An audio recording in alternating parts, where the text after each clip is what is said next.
एक बार स्वर्ग में विचरण करते हुए कृष्ण और राधा एक दूसरे के सामने आ गए। विचलित से कृष्ण, प्रसन्नचित से राधा। कृष्ण सकपकाए, राधा मुस्कुराई। इससे पहले कि कृष्ण कुछ कह पाते, राधा बोल उठी, कैसे हो द्वारिकाधीश। जो राधा उन्हें कान्हा कान्हा कहकर बुलाती थी, उसके मुख से द्वारिकाधीश का संबोधन कृष्ण को भीतर तक घायल कर गया। फिर भी किसी तरह अपने आप को संभाल लिया उन्होंने और बोले राधा से, मैं तुम्हारे लिए आज भी वही कान्हा हूं। तुम तो मुझे द्वारिकाधीश मत कहो। आओ बैठते हैं। कुछ मैं अपनी कहता हूं, कुछ तुम अपनी सुनाओ। सच कहूं राधा, जब जब भी तुम्हारी याद आती थी, इन आंखों से आंसुओं की बूंदें निकल आती थी। राधा बोली, मेरे साथ ऐसा कुछ नहीं हुआ। न तुम्हारी याद आई, न आंखों से आंसू बहा, क्योंकि हम कभी तुम्हें भूले ही कहाँ थे। जो तुम याद आते, इन आंखों में तो सदा तुम ही थे। कहीं आंसुओं के साथ निकल न जाओ, इसलिए रोते भी नहीं थे। कान्हा, प्रेम से अलग होने पर तुमने क्या खोया, इसका एक आईना दिखाऊं तुम्हें। कुछ कड़वे सच प्रश्न सुन पाओ तो सुनाऊं। कभी सोचा है इस तरक्की में तुम कितने बिछड़ गए। यमुना के मीठे पानी से जिंदगी की शुरुआत की और समुद्र के खारे पानी तक पहुंच गए। एक उंगली पर चलने वाले सुदर्शन चक्र पर भरोसा कर लिया और 10 उंगलियों पर चलने वाली बांसुरी को भूल गए। कान्हा, जब तुम प्रेम से जुड़े थे तो जो उंगली गोवर्धन पर्वत उठाकर लोगों को विनाश से बचाती थी, प्रेम से अलग होने पर वही उंगली क्या क्या रंग दिखाने लगी। सुदर्शन चक्र उठाकर विनाश के काम आने लगी। कान्हा और द्वारिकाधीश में क्या अंतर होता है बताऊं?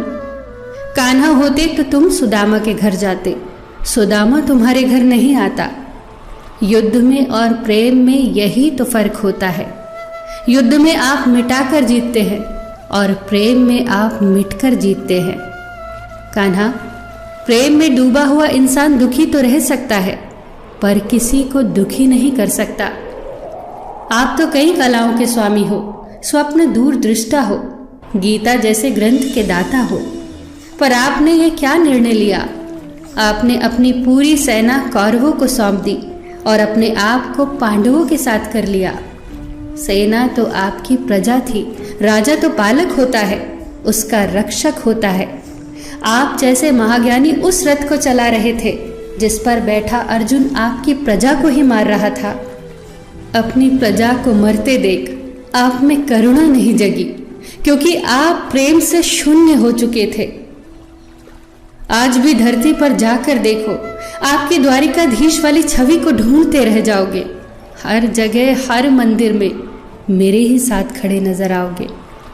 मैं जानती हूँ कान्हा, लोग गीता के ज्ञान की बात करते हैं, उसके महत्व की बात करते हैं, पर धरती के लोग युद्ध वाले द्वारिकाधीश पर नहीं, प्रेम वाले कान्हा पर भरोसा करते हैं। गीता में मेरा दूर दूर तक नाम नहीं है, पर आज भी लोग उसके समापन पर राधे राधे कहते हैं। ये कहानी काल्पनिक जरूर है, पर इसके भीतर छिपी सीख बहुत महत्वपूर्ण है।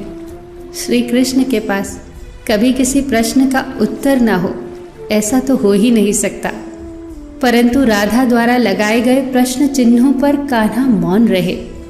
यही तो है प्रेम में समर्पण का भाव।